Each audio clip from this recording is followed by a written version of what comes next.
This Angel Reese post is sure to get lots of attention. I think it's since been deleted, but she wrote, and that's on getting a win in a packed arena, not just because of one player on our charter flight. Obviously, that one player on our charter flight, a reference to Caitlin Clark. Reese may have been going after Charles Barkley and what he said, but nevertheless, the root of this goes back to Caitlin Clark. And it's just strange to me.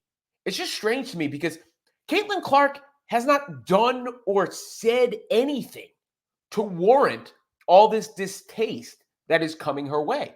All she's done is go out and hoop. What has she said? What has she done to invite this except for help the league as a whole and then go out and ball? And there's this idea that Caitlin Clark is like struggling so mightily in the WNBA, which is also false. Caitlin Clark is off to one of the best starts in WNBA history. This is counting stats, so it's not getting into efficiency stats. And I know they're 0-5, but she has joined Sabrina Ionescu and Candace Parker as the only WNBA players to record 85 plus points and 25 plus assists through their first 5 games.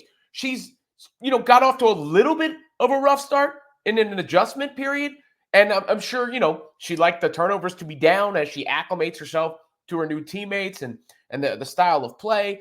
And, she probably would want to shoot a little bit better. But overall, so far, so good. And we've seen, what made Clark such a fascinating figure and exciting player. Now, I do get the idea that other players want shine. And this is not a shot at Angel. Angel doesn't need to do that. That was unnecessary, I think, what Angel Reese did. Because Angel Reese, she's got, game herself. She's playing well herself. She played great defense on Breanna Stewart last night. She's been hitting the boards and the glass. She has excellent rebounding instincts. She's also a dog out on the court with a crazy motor. Like Angel Reese doesn't stop. She keeps going and going and going. It's the kind of thing, it's fun to watch. It's fun to watch and admire. The way she can play it and get after it. She's won a championship for a reason.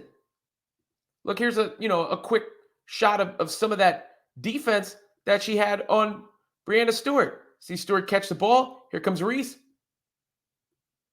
Picks the pocket. Nice. Sky get the win over the Liberty. And I think one of the things Angel was trying to say is that her team is getting recognized, and their victories are getting recognized. What they're actually doing on the court is getting recognized. I think that's what she was trying to say. But I don't get the point of the post itself.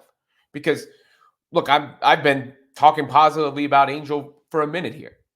There's no reason a lot of these women can't share in this, even if Caitlin has gotten, the bulk of the attention. And by the way, I love Angel Reese's new shoes. These Shy Barbie, those are great. Those are fire. That's the kind of thing my daughter would like for sure. So this is not, a negative towards Angel, and maybe it only hypes the matchup between the Fever and the Sky coming up on June 1st.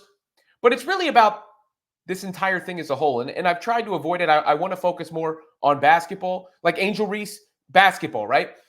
Awesome rebounding instincts. Great defender. Great motor. What does she need to improve on? Finishing. She needs a better layup package around the basket. She would have way more points if she finished more shots. She's shooting in the 30% or something like that for a big. She's got to shoot the ball better around the basket, finish better. And then if she had a little face-up game and a dribble drive game off that face-up game, it's lights out. Angel's a hooper, a player. But, Caitlin, it's not like she has come in and not even given respect to those in the past. She went on SNL. She went on SNL and said this about the women that paved the way on a huge, massive platform. I'm sure it will be a big step for me, but it's just one step for the WNBA. Thanks to all the great players like Cheryl Swoops, Lisa Leslie, Cynthia Cooper, the great Dawn Staley, and my basketball hero, Maya Moore. mean, that's as big a platform as a woman in the WNBA is going to get. And she showed love to those who came before. But people can't stop. I mean, that's why Barkley came out and said what he said. I mean, I know there was Jamel Hill's comments, and then there was someone on The View. Like, what the hell is The View even talking about? They don't even know what they're talking about. Acting like that all of a sudden they've been watching WNBA basketball and following this story and following the league before. That's the other thing about it. So many people who are talking never watched or consumed the product before. They're just watching and consuming the product now for the first time also, and then they act like they're experts and nobody paid attention to the past except for them when they weren't paying attention. I mean, this is what the woman from The View said. If Caitlin Clark is a vehicle, I have no problem with that, but I do think she's more relatable because she's white, because she's attractive. Sabrina Ionescu is white and attractive. I mean, I don't think anybody's following Caitlin Clark because of her looks, and I'm not saying she's bad. That's not a judgment on her looks. I just mean, I never heard that once. Like with, Kelsey Plum gets attention in some way. Not that she's not a good basketball player either, but, Angel has gotten more attention for her looks than Caitlin Clark. A lot of women in the WNBA recently have gotten more attention for their looks than Caitlin Clark. Sabrina, a white player who's straight and excellent. Caitlin Clark's hitting these step back bombs. And she hasn't said anything or done anything. All she's done is go out and play.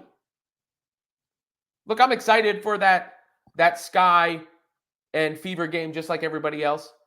But I don't think, ultimately it does get eyes on the league, but for it to be this sort of dialogue and discourse all the time will eventually get toxic. So I'm trying not to dive into it, every instance of it.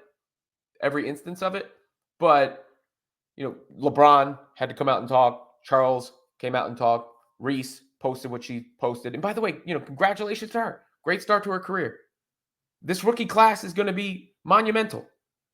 But I just don't understand the hate that Caitlin Clark has received, or the way that the narrative has been flipped as if she isn't even living up to expectations when she's off to one of the best starts in WNBA history. She's just going out there competing and hooping, trying to get better on the basketball court, saying nothing. Everybody else is talking about her. She's saying nothing. And her game is going to do the talking like it always has. They need to pick up some wins. The Fever need to pick up some wins. That's for sure. Don't get me wrong. Eventually, that will get frustrating and people may even tune out because of that. But as we see with the dialogue, as we see with the ratings, as we see with the attention, people are tuned in because of Caitlin